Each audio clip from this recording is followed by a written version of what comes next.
Hello दोस्तों, Aaradhya race academy के YouTube channel में आप सभी का स्वागत है। दोस्तों, राजस्थान लोक सेवा आयोग द्वारा आयोजित फर्स्ट ग्रेड शिक्षक भर्ती परीक्षा 2024 के नवीनतम पाठ्यक्रम के अनुसार फर्स्ट पेपर के लिए मॉडल पेपर की टेस्ट सीरीज शुरू की गई थी, जिसमें अपने 14 मॉडल पेपर हैं वो कंप्लीट हो चुके हैं।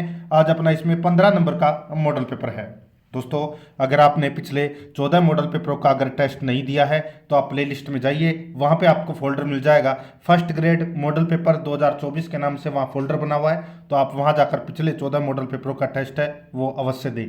एक साथ आप सारे मॉडल पेपर नहीं देख पाओगे, इसलिए दोस्तों रोजाना आपको मेरे साथ में चलना है। अगर आप पीछे हैं तो दोस्तों आप 2 या 3 मॉडल पेपरों का टेस्ट देके रोजाना आप हमारे साथ में चल सकते हैं। दोस्तों, कुल 75 प्रश्न इसमें शामिल किए गए हैं और हूबहू ऐसा ही पेपर है वो आपको परीक्षा में देखने को मिलेगा। आराध्या रेस एकेडमी के यूट्यूब चैनल को सब्सक्राइब नहीं किया तो सब्सक्राइब जरूर करें, बेल आइकन को दबाएं, वीडियो को लाइक और अपने दोस्तों के पास में शेयर जरूर करें। तो चलिए दोस्तों शुरू करते हैं। देखिए आज का अपना इसमें पहला प्रश्न, निम्नलिखित में से किसका मकबरा भारत से बाहर है? बताइए, किसका मकबरा भारत से बाहर है? तो दोस्तों, हुमायूं, अकबर, जहांगीर, शाहजहां, 4 ऑप्शन दे रखे हैं। तो इसका राइट आंसर हो जाएगा वो है दोस्तों जहांगीर। जहांगीर का मकबरा है वो दोस्तों भारत से बाहर है। भारत से बाहर यानी कि कहाँ पर है? तो दोस्तों शाहदरा एक स्थान है दोस्तों, शाहदरा। और ये कहाँ पर है? तो दोस्तों ये लाहौर में है। कहाँ पर है? लाहौर में। तो दोस्तों शाहदरा लाहौर में जहांगीर का मकबरा है वो बना हुआ है, यानी कि भारत से बाहर है। तो यहां पर सी नंबर का ऑप्शन बिल्कुल सही उत्तर हो जाएगा। आगे देखिए, सेकंड नंबर का प्रश्न है, राजस्थान के कहाँ के शासक को 1857 की क्रांति के दौरान सहयोग के लिए अंग्रेजों ने सितारे हिंद की उपाधि दी थी? बताइए दोस्तों, कहाँ के शासक को अंग्रेजों ने सितारे हिंद की उपाधि दी थी? किसके उपलक्ष्य में दी थी? कि 1857 की क्रांति के दौरान दोस्तों उस शासक ने अंग्रेजों की सहायता की थी। तो दोस्तों इसका राइट आंसर हो जाएगा वो है दोस्तों जयपुर का शासक है, नाम था राम सिंह द्वितीय। जयपुर का शासक है, नाम था दोस्तों राम सिंह द्वितीय। इनको दोस्तों सितारे हिंद की उपाधि दी थी अंग्रेजों ने। किस लिए दी थी? अभी बताया। 1857 की क्रांति में दोस्तों इन्होंने अंग्रेजों को दोस्तों सेना और धन से सहयोग किया था, ठीक है, इसलिए सितारे हिंद की उपाधि दी थी। और कोटपुतली का जो परगना था वो भी अंग्रेजों ने इनको इनाम में दिया था। किसको? राम सिंह द्वितीय को। शासक कहाँ का था? जयपुर का था। सी नंबर का ऑप्शन बिल्कुल सही। आगे देखिए, निम्न में से कांग्रेस के सबसे युवा अध्यक्ष कौन बने हैं? कांग्रेस के सबसे युवा अध्यक्ष कौन बने हैं? तो दोस्तों राइट आंसर हो जाएगा वो है मौलाना अब्दुल कलाम आज़ाद। मौलाना अब्दुल कलाम आज़ाद है ये कांग्रेस के सबसे युवा अध्यक्ष बने थे दोस्तों, ठीक है, 1923 में। तो यहाँ पर इसका राइट आंसर हो जाएगा बी नंबर का ऑप्शन बिल्कुल सही। आगे देखिए, स्वामी दयानंद सरस्वती द्वारा सत्यार्थ प्रकाश नामक पुस्तक की रचना कहाँ की गई? स्वामी दयानंद सरस्वती द्वारा सत्यार्थ प्रकाश नामक पुस्तक की रचना कहाँ की गई? तो दोस्तों सत्यार्थ प्रकाश नामक पुस्तक की रचना है ये दोस्तों कहाँ पर की गई? तो ये उदयपुर में की गई थी दोस्तों, ठीक है, उदयपुर में। तो यहाँ पर इसमें राइट आंसर क्या हो जाएगा? डी नंबर का जो ऑप्शन है वो इसका बिल्कुल सही उत्तर हो जाएगा। रचना उदयपुर में की गई थी और प्रकाशन अजमेर से हुआ था, ये भी आपको याद रखना है, ठीक है। डी नंबर ऑप्शन बिल्कुल सही। आगे देखिए, बैराठ में किस सभ्यता के अवशेष प्राप्त हुए हैं? बैराठ में कौन सी सभ्यता के अवशेष प्राप्त हुए हैं? राइट आंसर हो जाएगा वो है दोस्तों बैराठ के अंदर मौर्यकालीन सभ्यता के अवशेष हैं वो प्राप्त हुए हैं। राइट आंसर हो जाएगा यहाँ पे डी नंबर का ऑप्शन बिल्कुल सही उत्तर। आगे देखिए दोस्तों, यहाँ पे 6 नंबर का प्रश्न है, तराइन के द्वितीय युद्ध के बाद मोहम्मद गोरी ने किसको अजमेर का शासक नियुक्त किया था? तराइन के द्वितीय युद्ध के बाद मोहम्मद गोरी ने किसको अजमेर का शासक नियुक्त किया था? राइट आंसर हो जाएगा दोस्तों, बताइए। तो दोस्तों मोहम्मद गोरी ने दोस्तों अजमेर का जो शासक है वो दोस्तों उनके पुत्र यानी कि पृथ्वीराज तृतीय की मृत्यु के बाद मोहम्मद गोरी ने उनके पुत्र गोविंद राज को अजमेर का शासक नियुक्त किया था, ठीक है। तो दोस्तों यहाँ पर अपना इसमें राइट आंसर क्या हो जाएगा? वो है पृथ्वीराज तृतीय के पुत्र गोविंद राज को। तो यहाँ पर ए नंबर का जो ऑप्शन है वो इसका बिल्कुल सही उत्तर इसमें हो जाएगा, याद रखना। आगे देखिए दोस्तों, यहाँ पे 7 नंबर का प्रश्न है, निम्न में से कौन सा जोड़ा सही है, बताइए कौन सा जोड़ा सही है। तो दोस्तों इसका राइट आंसर हो जाएगा, यहाँ पर देखिए महाराणा प्रताप का जन्म है वो 1540 ईस्वी में हुआ था, बिल्कुल सही है। चंद्रसेन का जन्म 1541 ईस्वी में हुआ था, बिल्कुल सही है। राय सिंह का जन्म 1541 ईस्वी में हुआ था, ये भी बिल्कुल सही है। दोस्तों इसका राइट आंसर हो जाएगा उपरोक्त सभी, डी नंबर का ऑप्शन बिल्कुल सही उत्तर हो जाएगा। आगे देखिए दोस्तों, यहाँ पे 8 नंबर का प्रश्न है, मत्स्य संघ के निर्माण से संबंध कौन सा कथन असत्य है। मत्स्य संघ के निर्माण से संबंधित कौन सा कथन असत्य है, तो बताइए कौन सा कथन असत्य है। दोस्तों यहाँ पर देखिए, मत्स्य का निर्माण राजस्थान के एकीकरण का प्रथम चरण था, बिल्कुल सही है। मत्स्य संघ नाम है ये के.एम. मुंशी द्वारा दिया गया, ये भी बिल्कुल सही है। मत्स्य संघ के राज प्रमुख करौली के महाराजा थे, ये गलत हो जाएगा दोस्तों मत्स्य संघ के राज प्रमुख है ये धौलपुर के महाराजा उदयभान सिंह थे, ठीक है। और करौली के महाराजा को तो दोस्तों उपराज प्रमुख बनाया गया था, ठीक है। तो यहाँ पे करौली नहीं धौलपुर आना चाहिए था। आगे देखिए, मत्स्य संघ के प्रधानमंत्री शोभाराम कुमावत थे, बिल्कुल सही है, ठीक है। तो यहाँ पर गलत कौन सा है, सी नंबर का, और यही अपना क्या हो जाएगा, सही उत्तर हो जाएगा। आगे देखिए, राजस्थान का प्रथम जौहर किसके नेतृत्व में हुआ था, तो दोस्तों 1301 ईस्वी में प्रथम जौहर हुआ था, और ये जो हमीरदेव चौहान की दोस्तों पत्नी जिनका नाम था रंगदेवी के नेतृत्व में जौहर हुआ था। तो यहाँ पर इसमें राइट आंसर हो जाएगा रानी रंगदेवी के नेतृत्व में, ए नंबर ऑप्शन बिल्कुल सही। आगे देखिए, स्वतंत्रता सेनानी एवं राजनीतिज्ञ नगेंद्र बाला किस शहर से संबंधित है। स्वतंत्रता सेनानी एवं राजनीतिज्ञ नगेंद्र बाला किस शहर से संबंधित है, तो दोस्तों इसका राइट आंसर हो जाएगा वो है दोस्तों कोटा शहर से संबंधित है। यहाँ पर दोस्तों बी नंबर का जो ऑप्शन है वो इसका बिल्कुल सही उत्तर हो जाएगा, कोटा शहर से संबंधित है। आगे देखिए, यहाँ पे 11 नंबर का प्रश्न है, निरंजनी संप्रदाय की प्रधान पीठ कहाँ है। निरंजनी संप्रदाय की प्रधान पीठ कहाँ है, तो दोस्तों इसका राइट आंसर हो जाएगा, निरंजनी संप्रदाय की प्रधान पीठ कहाँ पर है, तो दोस्तों ये गाड़ागांव नागौर में, गाड़ागांव नागौर में है निरंजनी संप्रदाय की प्रधान पीठ है। तो यहाँ पर ए नंबर का जो ऑप्शन है वो इसका बिल्कुल सही उत्तर इसमें हो जाएगा, ठीक है। गाड़ागांव नागौर में है ये, ठीक है, डीडवाना नागौर में। तो इसका राइट आंसर हो जाएगा ए नंबर का ऑप्शन बिल्कुल सही। आगे देखिए दोस्तों, यहाँ पे रणकपुर के जैन मंदिर का मुख्य शिल्पकार कौन था, बताइए।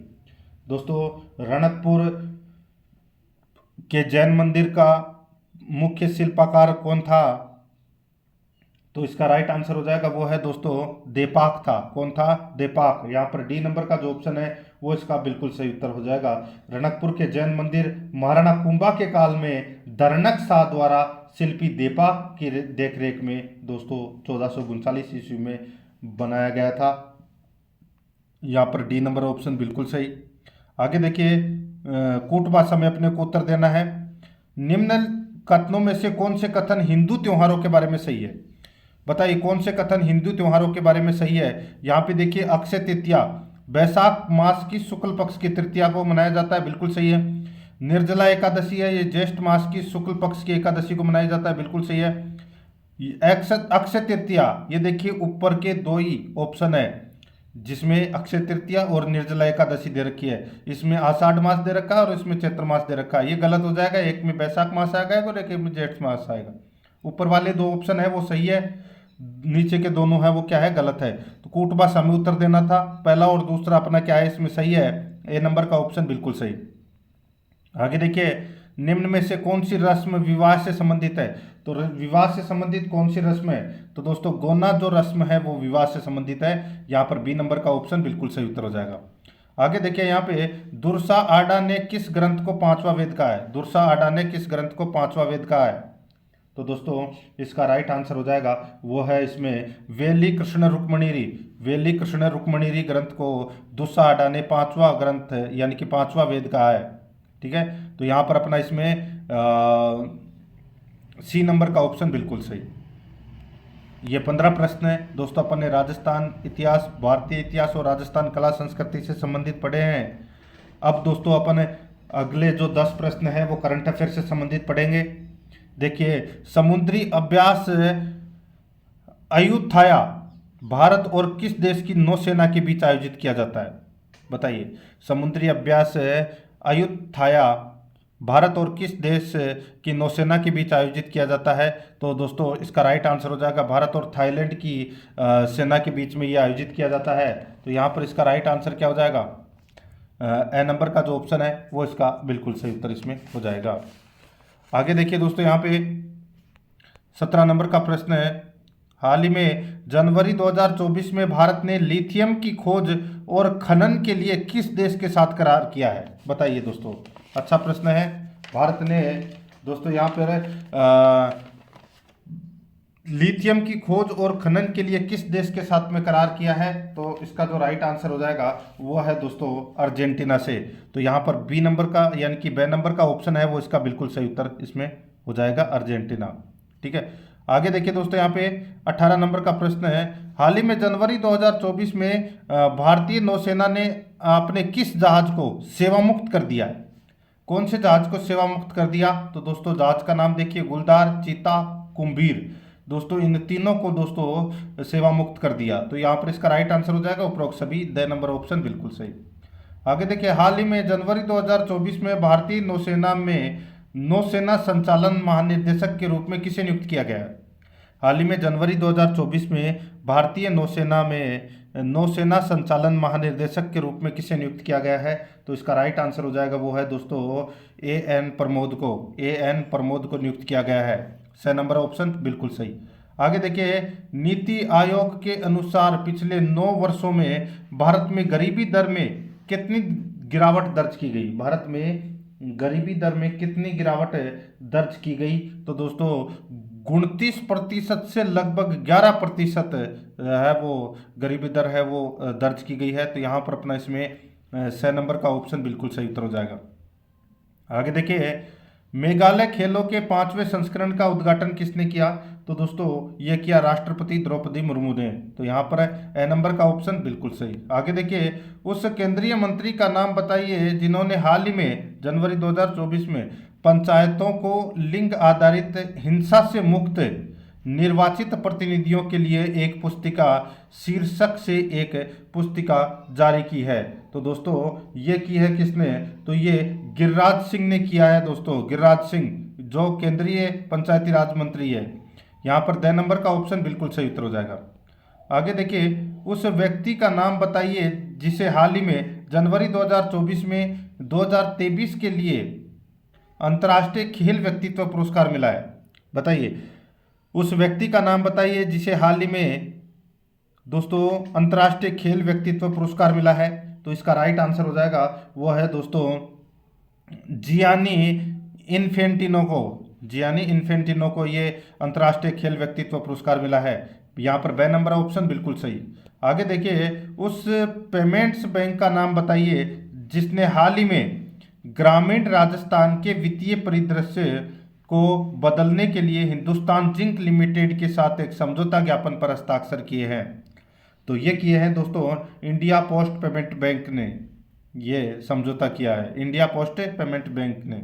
यहाँ पर बे नंबर ऑप्शन बिल्कुल सही। आगे देखिए, जनवरी 2024 तक कौन सा बैंक अंतर्राष्ट्रीय ग्राहकों को ऋण देने के लिए संसाधन जुटाने के लिए मध्यम अवधि के नोटों के माध्यम से लगभग 300 मिलियन अमेरिकी डॉलर जुटाने के लिए तैयार है? तो वो है दोस्तों भारतीय स्टेट बैंक। यहाँ पर ए नंबर का जो ऑप्शन है वो इसका बिल्कुल सही उत्तर हो जाएगा, भारतीय स्टेट बैंक। अब दोस्तों यहाँ पे अपन जो 5 प्रश्न हैं वो हिंदी व्याकरण से संबंधित पढ़ेंगे। देखिए, इनमें से किस शब्द की संधि अशुद्ध है? बताइए, इनमें से किस शब्द की संधि अशुद्ध है? तो दोस्तों यहाँ पे देखिए, देवी प्लस अंतरण, देवेंतरण बिल्कुल सही है। यहाँ पे स्त्री प्लस उपयोगी, तो यहाँ पे स्त्रियों उपयोगी ये गलत हो जाएगा दोस्तों। यहाँ पे मैं आपको बताऊं, देखिए जन संधि का जो नियम है वो है यर लवे के आगे आधा कटा हुआ अक्षर होना चाहिए। ठीक है, तो दोस्तों यहाँ पे देखिए स्त्रियोपयोगी, इसके अंदर आप देख सकते हैं दोस्तों जो स्त्री प्लस उपयोगी दे रखा है वो दोस्तों इसमें गलत दे रखा है। ठीक है, यहाँ पे संधि विच्छेद तो बिल्कुल सही कर रखा है, ठीक है, लेकिन जो मूल जो शब्द है वो दोस्तों इसमें गलत दे रखा है। ठीक है, तो यहाँ पे ये स्त्रियों नहीं होगा। ठीक है, ये जो शब्द है वो दोस्तों ये शब्द बनेगा आदत है यू उपयोगी। ठीक है, ये शब्द होता तो ये बिल्कुल सही होता। अब इसमें ये स्त्रियोपयोगी है वो गलत दे रखा है, तो यहाँ पर बी नंबर का ऑप्शन राइट आंसर हो जाएगा, बाकी इसमें सारे सही है। आगे देखिए, इनमें से किस वाक्य में अकर्मक क्रिया है, तो अकर्मक क्रिया किस में है, तो दोस्तों यहाँ पर देखिए, वह पतंग उड़ाता है, किसान खेत जोत रहा है, मजदूर चाय पी रहा है, पक्षी उड़ रहा है। तो दोस्तों पक्षी उड़ रहा है। दोस्तों ये जो यहाँ पे अकर्मक क्रिया है वो नहीं है, तो यहाँ पर अपना सॉरी अकर्मक क्रिया है ये। ठीक है, कौन सी अकर्मक क्रिया है, तो पक्षी उड़ रहा है, ये दोस्तों इसमें अकर्मक क्रिया है। ठीक है, क्योंकि इसमें कर्म है वो अपेक्षित नहीं है, इसलिए ये अकर्मक क्रिया है। बाकी उदाहरण है, वह पतंग उड़ाता है, वो क्या कर रहा है, पतंग उड़ाता है। वह क्या कर रहा है, खेत जोत रहा है। वह क्या कर रहा है, वह चाय पी रहा है। तो दोस्तों यहाँ पर एक आंसर आ रहा है क्या का। ठीक है, तो इसमें इन तीनों के अंदर सकर्मक क्रिया है और ये पक्षी उड़ रहा है, इसमें क्या का आंसर नहीं आ रहा, तो इसमें अकर्मक क्रिया है, तो यहाँ पर इसमें राइट आंसर हो जाएगा डी नंबर ऑप्शन बिल्कुल सही। आगे देखिए, हार शब्द किस उपसर्ग से जुड़कर भोजन का अर्थ देखता है, बताइए। तो सभी को पता होगा दोस्तों, आहार। ठीक है, तो यहाँ पर अपना इसमें राइट आंसर हो जाएगा बी नंबर ऑप्शन बिल्कुल सही। आगे देखिए दोस्तों, यहाँ पे शुक्र का विलोम शब्द क्या होगा, शुक्र का विलोम शब्द है वो क्या हो जाएगा, दुष्कर हो जाएगा। यहाँ पर ए नंबर ऑप्शन बिल्कुल सही, दुष्कर। आगे देखिए दोस्तों, यहाँ पे इमिग्रेंट के लिए उपयुक्त हिंदी पारिभाषिक शब्द है इमिग्रेंट, तो दोस्तों इसका राइट आंसर क्या हो जाएगा, इमिग्रेंट के लिए उपयुक्त हिंदी पारिभाषिक शब्द है तो वो कौन सा है, तो वो है दोस्तों उत्प्रवासी या प्रवासी, उत्प्रवासी या प्रवासी। तो यहाँ पर डी नंबर का ऑप्शन बिल्कुल सही। अब दोस्तों यहाँ पे देखिए, इंग्लिश ग्रामर से संबंधित प्रश्न, 5 प्रश्न अपन पढ़ेंगे। देखिए, select the correct sentence in indirect speech from the given options for the sentence below. Sentence दे रखा है दोस्तों, यहाँ पे देखिए, an old mouse asked who would bell the cat, बताइए। तो दोस्तों आप सभी को पता है कि एक बूढ़े चूहे ने पूछा कि बिल्ली की गली में घंटी है वो कौन बांधेगा। ठीक है, तो दोस्तों यहाँ पर है इसका जो राइट आंसर हो जाएगा वो है, देखिए, an old mouse said who will bell the cat, तो यहाँ पर अपना इसमें राइट आंसर हो जाएगा ए नंबर का ऑप्शन बिल्कुल सही। आगे देखिए, करेक्ट अल्टरनेटिव, यहाँ पे खालिस्तान भरना है। देखिए, how often you go to the cinema when you were in Jaipur, तो यहाँ पे गो है वो क्या दे रखी है, वर्ब दे रखी है, तो यहाँ पर क्या आएगा, तो दोस्तों यहाँ पर दोस्तों वेंट आएगा। ठीक है, गो की सेकंड फॉर्म आएगी दोस्तों वेंट, यहाँ पर इसमें राइट आंसर हो जाएगा बी नंबर ऑप्शन बिल्कुल सही। आगे देखिए, fill in the blank with the correct option of the given verb, तो दोस्तों यहाँ पर देखिए खालिस्तान भरना है, ओवर हैप्पीनेस और over sorrow, largely due to over own actions, तो दोस्तों खालिस्तान में क्या आएगा, तो दोस्तों यहाँ पे अपने को देखिए इसका जो अपने को यहाँ पर बताना है, तो दोस्तों खालिस्तान में आएगा इज। ठीक है, तो यहाँ पर दोस्तों इज का प्रयोग होगा। देखिए, हैप्पीनेस और सोरो के बाद जब एक वचन की क्रिया आती है तो वहाँ पर इज का प्रयोग होता है, तो यहाँ पर अपना इसमें राइट आंसर हो जाएगा बी नंबर ऑप्शन बिल्कुल सही। आगे देखिए, people use this footpath all the time, correct passive voice option is, तो दोस्तों इसका पैसिव वॉइस क्या बनेगा, इसका पैसिव वॉइस बनेगा दोस्तों this footpath is used all the time, तो यहाँ पर डी नंबर का जो ऑप्शन है वो इसका बिल्कुल सही उत्तर हो जाएगा। आगे देखिए दोस्तों, यहाँ पे देखिए एंटोनियम यानी कि अपने को विलोम शब्द बताना है। देखिए, रेलिनक्यूस, दोस्तों रेलिनक्यूस क्यूस का मतलब क्या होता है, रेलिनक्यूस का दोस्तों इसका मतलब होता है त्यागना, क्या मतलब होता है, त्यागना, और इसका विलोम का क्या हो जाएगा दोस्तों, ग्रहण करना या धारण करना, उसको बोलते हैं दोस्तों पोसेस, क्या बोलते हैं, पोसेस, तो यहाँ पर अपना इसमें right answer C number option हो जाएगा। अब दोस्तों यहाँ पे अपन जो प्रश्न पढ़ेंगे ये पढ़ेंगे दोस्तों जनरल साइंस से संबंधित। ठीक है, 5 प्रश्न है। देखिए, निम्नलिखित में से कौन सा कथन कैथोड किरणों के गुणों से संबंधित सही नहीं है? निम्नलिखित में से कौन सा कथन है कैथोड किरणों के गुणों से संबंधित सही नहीं है? तो दोस्तों इसका जो राइट आंसर हो जाएगा वो है दोस्तों, बताइए, कैथोड किरणों के गुणों से संबंधित नहीं है। तो इसका राइट आंसर है वो है दोस्तों, देखिए, वह किरणें धनावेशित कणों से बनती है। ये गलत हो जाएगा दोस्तों। ये कैथोड किरणें हैं, ये ऋणावेशित कणों से बनती है। ठीक है, जबकि एनोड किरणें हैं ये दोस्तों धनावेशित कणों से बनती है। तो यहाँ पे कैथोड का पूछा है, तो यहाँ पर अपना इसमें सी नंबर का ऑप्शन राइट आंसर हो जाएगा। ये गलत कथन है। आगे देखिए, निम्न में से कौन सा क्रिया के आधार पर उत्प्रेरक का प्रकार नहीं है?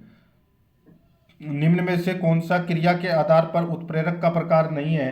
तो दोस्तों इसका जो राइट आंसर हो जाएगा वो है दोस्तों इसमें समागी उत्प्रेरक। ठीक है, ये क्रिया के आधार पर उत्प्रेरक का प्रकार है वो नहीं है। देखिए, उत्प्रेरक 4 प्रकार के होते हैं, एक धनात्मक, एक ऋणात्मक, और एक स्वतःप्रेरक, और एक जैव उत्प्रेरक। ठीक है, राइट आंसर हो जाएगा यहाँ पे डी नंबर ऑप्शन बिल्कुल सही। आगे देखिए, एल्केन श्रेणी के यौगिकों का सामान्य सूत्र है। एल्केन श्रेणी के यौगिकों का सामान्य सूत्र है वो क्या है?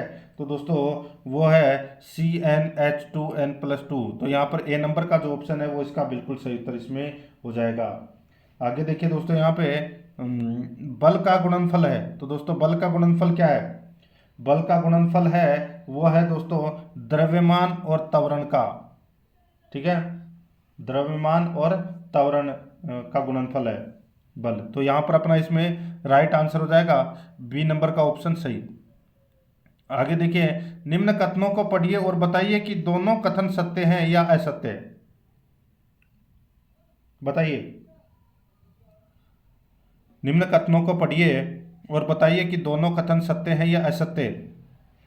तो दोस्तों यहाँ पर आप देख सकते हैं इसके अंदर देखिए, बिजली का उपभोग कम करने के लिए हमें घरों में CFL एवं LED लाइटों का उपयोग करना चाहिए। बिल्कुल सही है। एक सामान्य बल्ब 1200 घंटों की औसत देता है, जबकि CFL की उम्र 8000 घंटे होती है। दोस्तों बिल्कुल सही है। एक सामान्य तापदील बल्ब है वो 1200 घंटों की औसत सेवा देता है। ठीक है, और CFL की उम्र है वो लगभग 8000 घंटे होती है। LED का जो उपयोग है वो करीबन 50,000 घंटे तक होता है सामान्यतः। ठीक है, तो यहाँ पर अपना इसमें राइट आंसर क्या हो जाएगा वो है दोनों के दोनों कथन है वो इसमें क्या है, सत्य है। तो इसमें right answer C number option हो जाएगा। आगे देखिए दोस्तों, यहाँ पे निम्न अब दोस्तों यहाँ पे जो प्रश्न है 41 से 45 तक, ये अपन पॉलिटिकल साइंस से संबंधित प्रश्न है वो पढ़ेंगे। देखिए, निम्न में से कौन सी समिति केवल निचले सदन की है? बताइए, कौन सी समिति केवल निचले सदन की है? तो इसका राइट आंसर हो जाएगा दोस्तों वो है इसमें, देखिए, केवल निचले सदन की बात की गई है यहाँ पे। ठीक है, तो इसका जो राइट आंसर हो जाएगा वो है दोस्तों प्राक्कलन समिति है। ठीक है, ये केवल निचले सदन की है, यानी कि निचले सदन का मतलब लोकसभा। ठीक है, क्योंकि प्राक्कलन समिति में केवल लोकसभा के ही सदस्य होते हैं। इस समिति में कुल 30 सदस्य होते हैं। ठीक है, तो यहाँ पर इसमें राइट आंसर हो जाएगा वो है बी नंबर ऑप्शन बिल्कुल सही। आगे देखिए, निम्न में से संविधान के किस अनुच्छेद में यह उपबंधित है कि उच्चतम न्यायालय अभिलेख न्यायालय होगा? बताइए, निम्न में से संविधान के किस अनुच्छेद में यह उपबंधित है कि उच्चतम न्यायालय अभिलेख न्यायालय होगा? तो इसका जो राइट आंसर हो जाएगा वो है दोस्तों इसमें 129। बी नंबर का जो ऑप्शन है वो इसका बिल्कुल सही 129। आगे देखिए, निम्न में से लोकसभा की पहली महिला अध्यक्ष थी। बताइए, निम्न में से लोकसभा की पहली महिला अध्यक्ष थी तो वो थी दोस्तों मीरा कुमार। तो यहाँ पर अपना इसमें राइट आंसर हो जाएगा ए नंबर ऑप्शन बिल्कुल सही। आगे देखिए, एक तरफ आयोग है दूसरी तरफ स्थापना वर्ष है। अपने को बताना है कि कौन से आयोग की स्थापना कब हुई थी। देखिए, संघ लोक सेवा आयोग की स्थापना दोस्तों कब हुई थी? तो ये 1935 में हुई थी संघ लोक सेवा आयोग की स्थापना। केंद्रीय सूचना आयोग की स्थापना दोस्तों 2005 में हुई थी।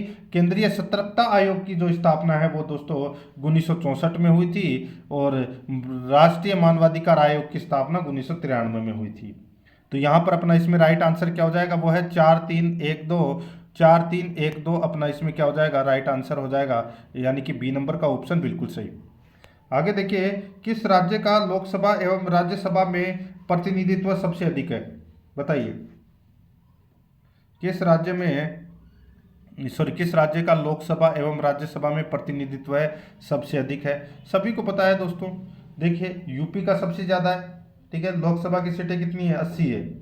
तो यहाँ पर अपना इसमें राइट आंसर क्या हो जाएगा, वो है दोस्तों बी नंबर का ऑप्शन राइट आंसर हो जाएगा। राज्यसभा की 31 सीटें और लोकसभा की 80 सीटें हैं दोस्तों, ठीक है। तो यहाँ पर अपना बी नंबर ऑप्शन बिल्कुल सही उत्तर हो जाएगा।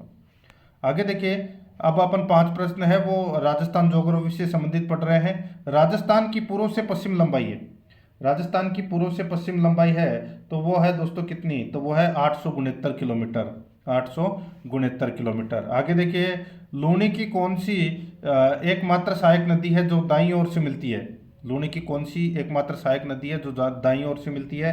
तो इसका राइट आंसर हो जाएगा वो है जोजड़ी। तो यहाँ पर सी नंबर का जो ऑप्शन है वो इसका बिल्कुल सही उत्तर हो जाएगा, जोजड़ी। आगे देखिए दोस्तों, यहाँ पे 2011 की जनगणना के अनुसार राजस्थान की ग्रामीण क्षेत्र की साक्षरता दर कितनी रही? ग्रामीण क्षेत्र की साक्षरता दर कितनी रही?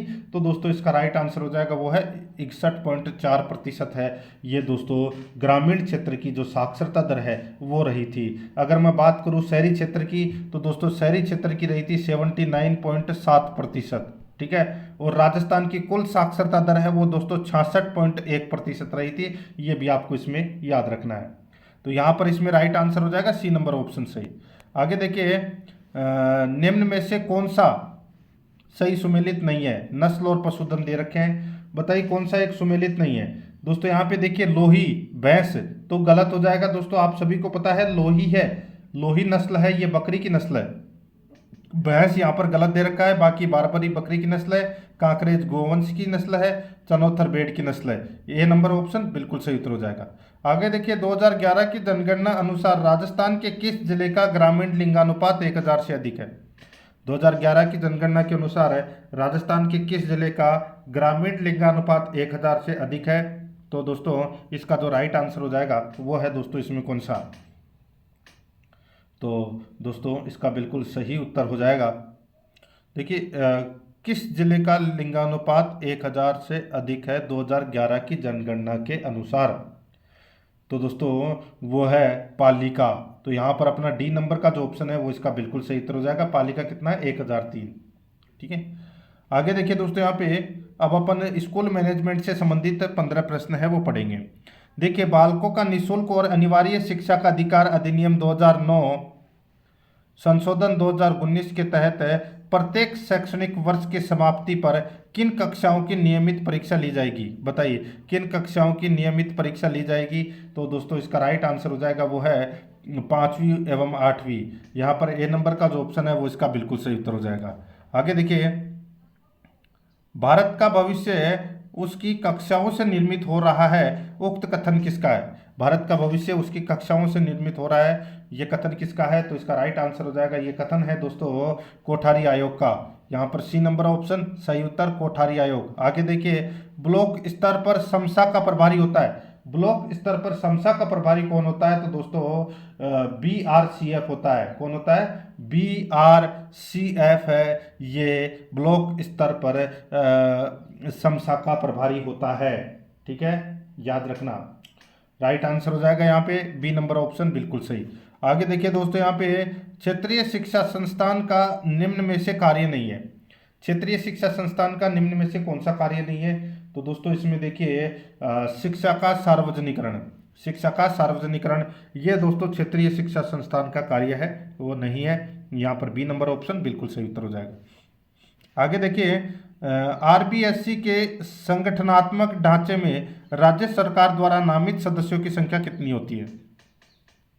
RBSC के संगठनात्मक ढांचे में राज्य सरकार द्वारा नामित सदस्यों की संख्या कितनी होती है?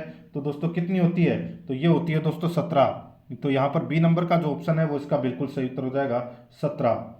आगे देखिए दोस्तों, यहाँ पे 56 नंबर प्रश्न है, राष्ट्रीय शिक्षा नीति 2020 के मुख्य आधार स्तंभ है। राष्ट्रीय शिक्षा नीति 2020 के मुख्य आधार स्तंभ है? तो दोस्तों इसका राइट आंसर हो जाएगा, वो है दोस्तों देखिए गुणवत्ता, जवाबदेही, भागीदारी, तीनों ही है। ठीक है, मुख्य आधार स्तंभ, तो यहाँ पर उपरोक्त सभी इसका राइट आंसर हो जाएगा। आगे देखिए, राज्य सरकार द्वारा चलाए जा रहे अंग्रेजी माध्यम वाले विद्यालय जो केंद्रीय माध्यमिक शिक्षा बोर्ड से मान्यता प्राप्त है, उत्कृष्ट केंद्र के रूप में स्थापित हुए हैं, वे हैं तो दोस्तों वे कौन से स्कूल है? दोस्तों वो है स्वामी विवेकानंद राजकीय मॉडल स्कूल। यहाँ पर डी नंबर का जो ऑप्शन है वो इसका बिल्कुल सही उत्तर हो जाएगा। ठीक है, मॉडल स्कूल ये केंद्र सरकार द्वारा संचालित योजना है, यहाँ पर डी नंबर ऑप्शन बिल्कुल सही। आगे देखिए, वर्तमान में RSCERT के कुल कितने अनुभाग हैं? तो दोस्तों कुल कितने अनुभाग हैं? तो दोस्तों 3 अनुभाग हैं। कौन कौन से? तो दोस्तों खाता अनुभाग, स्थापना अनुभाग और पुस्तकालय अनुभाग। तो यहाँ पर ए नंबर ऑप्शन बिल्कुल सही उत्तर हो जाएगा। आगे देखिए, निम्न में से संस्थागत नियोजन की विशेषता नहीं है। संस्थागत नियोजन की विशेषता नहीं है तो दोस्तों यहाँ पर देखिए उद्देश्यों व लक्ष्यों का पूर्व निर्धारण, अधिकतम उपयोगिता का उद्देश्य, सहकारी प्रवृत्ति, ये सभी क्या है? ये दोस्तों संस्थागत नियोजन की विशेषता है। लेकिन अलोकतांत्रिक संगठन, ये दोस्तों संस्थागत नियोजन की विशेषता नहीं है। डी नंबर का ऑप्शन बिल्कुल सही उत्तर हो जाएगा। आगे देखिए, निरीक्षण से संबंधित सत्य कथन है। निरीक्षण से संबंधित सत्य कथन है तो वो कौन सा है? दोस्तों इसमें देखिए निरीक्षण से संबंधित सत्य कथन कौन सा है? तो इसका जो राइट आंसर हो जाएगा वो है दोस्तों, यह केवल तथ्यात्मक सूचना से संबंधित है। बिल्कुल सही है, पहला ही कथन इसमें सही है, ए नंबर ऑप्शन बिल्कुल सही। आगे देखिए, स्टार कार्यक्रम से संबंधित असत्य कथन है। स्टार कार्यक्रम से संबंधित असत्य कथन कौन सा है?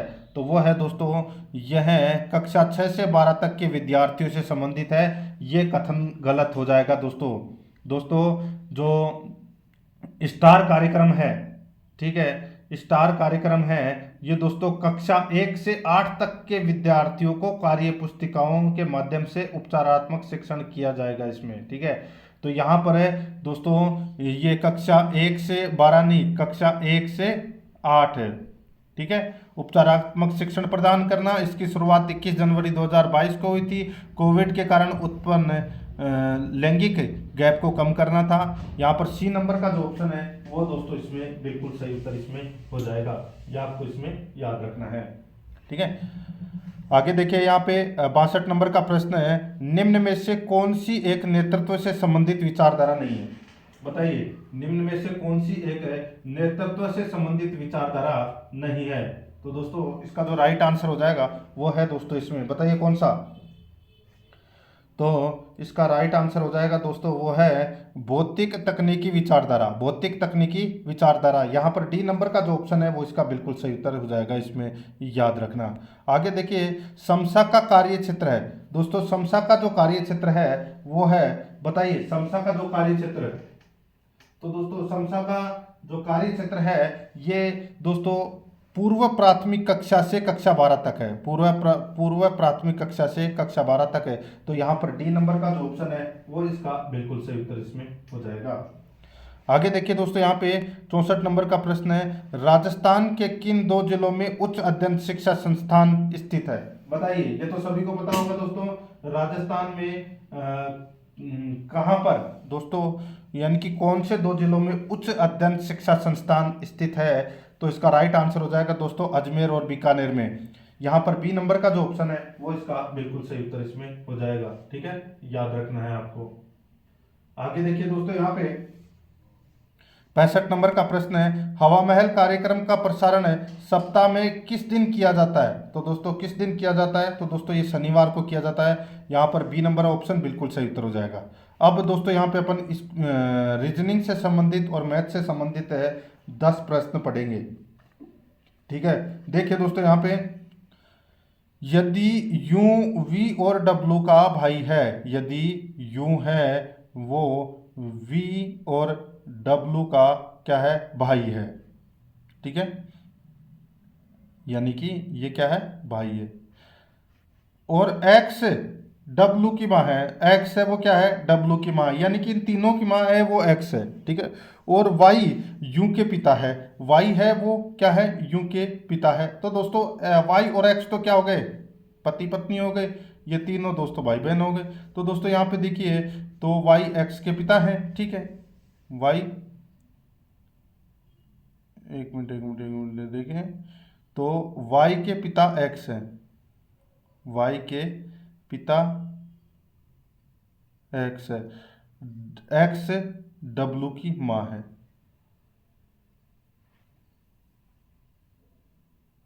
ओहो देखिए थोड़ा सा मिसप्रिंट हो गया इधर से, ठीक है। तो यहाँ पे देखिए तो y के पिता x के, तो y के पिता x के, तो यहाँ पर क्या आएगा वो अपने को बताना है। तो y के पिता यानी कि y के पिता x के क्या लगे, तो दोस्तों x यानी कि ये दोनों तो y और x तो क्या हो गए, पति पत्नी हो गए, पति पत्नी हो गए। तो y के पिता क्या लगे, तो दोस्तों y के पिता उनके ससुर जी लगे, ठीक है। तो यहाँ पर अपना इसमें राइट आंसर क्या हो जाएगा, वो है दोस्तों ससुर लगे, ए नंबर का ऑप्शन बिल्कुल सही। अब देखिए यहाँ पे एक श्रेणी दे रखी है, ए 1/2, 3/4, 5/8, 7/16 में ए का मान ज्ञात कीजिए। तो दोस्तों आप यहाँ पे आपको दिख रहा होगा, ऊपर ही ऊपर आपको संख्या दिख रही होगी 7, 5, 3, 1, और नीचे आपको दिख रही है दोस्तों 16, 8, 4, 2, ठीक है। तो यूं अपने को यहाँ पे ए इस तरफ आ रहा है, तो अपने को यहाँ से बैक करते हुए चलना है। देखिए इसमें कितने का गैप है, 5 और 7 में 2 का गैप, फिर 2 का गैप, फिर 2 का गैप। अब अपन एक में से -2 करेंगे, तो दोस्तों एक तो 0 और एक आएगा -1, यानी कि एक की जगह क्या आएगा, एक तो -1 आएगा। अब नीचे देखिए 16 में से आधे कर लीजिए 8, 8 में से आधे किए 4, 4 में से आधे किए 2। अब यहाँ पे 2 में से आधे करोगे तो कितना आ जाएगा, 1, यानी कि -1/1, यानी कि सही उत्तर -1 आएगा अपना, बी नंबर ऑप्शन बिल्कुल सही। आगे देखिए, यदि सूरजमुखी को फिल्टर कहा जाए, फिल्टर को वैन कहा जाए, वैन को अंडा कहा जाए और अंडे को लैपटॉप कहा जाए, तो परिवहन के तौर पर किसे इस्तेमाल किया जाएगा। दोस्तों आप सभी को पता है परिवहन के तौर पर किसे इस्तेमाल किया जाता है, तो दोस्तों वैन को इस्तेमाल किया जाता है। और वैन को क्या कहा गया है, वैन को दोस्तों यहाँ पे अंडा कहा गया है, तो यहाँ पर अपना इसमें राइट आंसर हो जाएगा अंडा, सी नंबर ऑप्शन बिल्कुल सही। आगे देखिए, यदि कुछ आंकड़ों का माध्य और माध्यिका का अनुपात 2:3 है, तो इन्हीं आंकड़ों का बहुलक तथा माध्यिका का अनुपात है वो क्या होगा, वो अपने को यहाँ पर बताना है। देखिए यहाँ पर माध्य माध्यिका का अनुपात दे रखा है 2:3, ठीक है। तो अपन माना कि माध्य है वो क्या है, 2x है, क्या है 2x, और माध्यिका क्या है, तो दोस्तों 3x है, ठीक है। दोस्तों बहुलक का सूत्र होता है 3 माध्यिका -2 माध्य, यानी कि दोस्तों अब यहाँ पे अपन लिख सकते हैं इसको 3 इंटू, अब माध्यिका कितनी है दोस्तों 3x है, ठीक है। तो यहाँ पे 3 इंटू 3x -2, ठीक है, इंटू 2 माध्य, माध्य कितना है 2x, बस। तो यहाँ पर दोस्तों देखिए 3 इंटू 3 यानी कि 9x, और ये कितना हो जाएगा दोस्तों 4x, ठीक है। 9x -4x बचा कितना, तो दोस्तों यहाँ पे 5x बचा। तो 5x है वो क्या है, 5x है वो बहुलक है, क्या है बहुलक है, ठीक है। और माध्यिका कितनी है दोस्तों, माध्यिका तो मैंने आप बताए, माध्यिका तो यहाँ पर कितनी है 3x है, तो 5:3 अपना इसमें सही उत्तर हो जाएगा। तो यहाँ पर इसमें सी नंबर का ऑप्शन बिल्कुल सही। आगे देखिए, यदि 5, 7, 9 और x का समांतर माध्य 9 है, तो x का मान ज्ञात कीजिए। दोस्तों सीधा सा हो जाएगा, यहाँ पे देखिए भाई 5 और 7 कितने होते हैं, 5 और 7 होते हैं दोस्तों 12, 12 और 9 कितने होते हैं 21, ठीक है, कितने होते हैं 21। अब ये संख्या कितनी है 4, तो सीधा सा है इनका समांतर माध्य कितना है, तो 9 को 4 से मल्टीप्लाई करोगे तो कितना जाएगा, 9 चौका 36 है। अब 36 में से 21 गए तो कितने बचे 15, तो अपना x की जगह क्या आएगा 15, सी नंबर ऑप्शन बिल्कुल सही। आगे देखिए 966 के अविभाज्य भाजकों की संख्या है, 966 के अविभाज्य भाजकों की संख्या क्या है, तो दोस्तों देखिए का इसको ऐसे करते जाइए, काटते जाइए, ठीक है, 2 से कटा तो ये दोस्तों कितने हो गए ठीक है, 48, 480, फिर 2 आया, फिर वापस काट दीजिए, फिर 24, ठीक है, यानी कि 240, ठीक है, फिर वापस करोगे तो दोस्तों 120, ठीक है, ऐसे। तो दोस्तों ऐसे आप करते जाओगे तो इसमें सीधा सा राइट आंसर आएगा इसके दोस्तों 8 अभाज्य गुणनखंड है, ठीक है। तो यहाँ पर कितने हैं, 8 अभाज्य गुणनखंड है। और अभाज्य भाजकों की जो संख्या है वो है दोस्तों एक तो 2 और एक 3 और एक 5, यानी कि टोटल 3 भाजकों की संख्या है। तो यहाँ पर इसमें ए नंबर ऑप्शन बिल्कुल सही।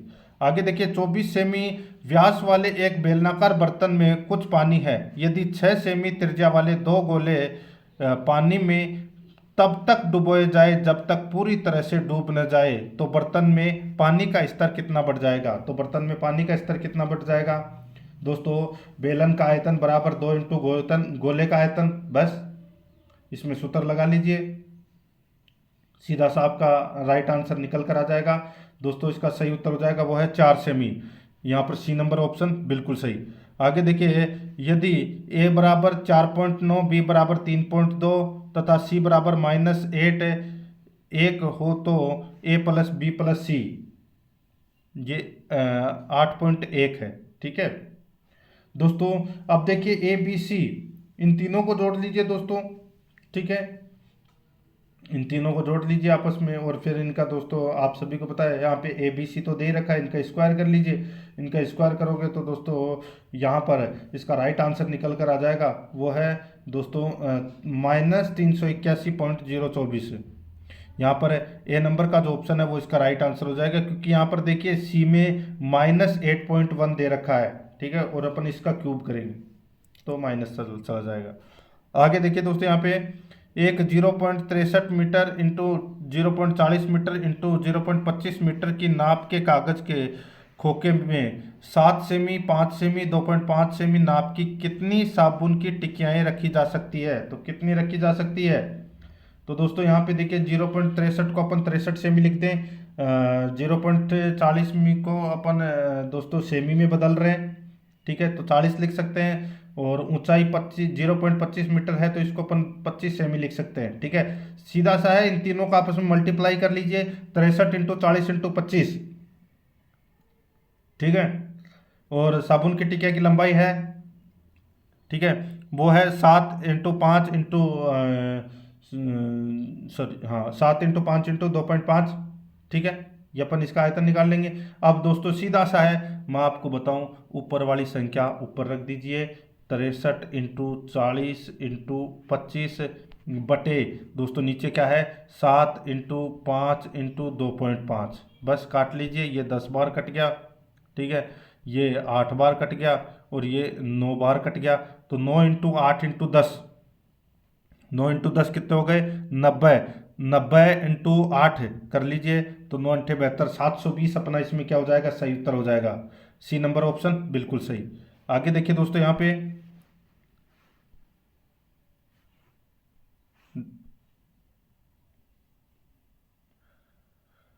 74 नंबर का प्रश्न, सॉरी 75 नंबर का प्रश्न, इसमें देखिए यदि ए बी समीकरण है दोस्तों, यहाँ पे ए स्क्वायर प्लस बी स्क्वायर है वो क्या होगा। तो यहाँ पर इसका राइट आंसर मैं आपको डायरेक्ट बता रहा हूँ दोस्तों, इसका सही उत्तर हो जाएगा वो है दोस्तों बी स्क्वायर -2ac बटे ए स्क्वायर। यहाँ पर ए नंबर का जो ऑप्शन है वो इसका बिल्कुल सही उत्तर हो जाएगा।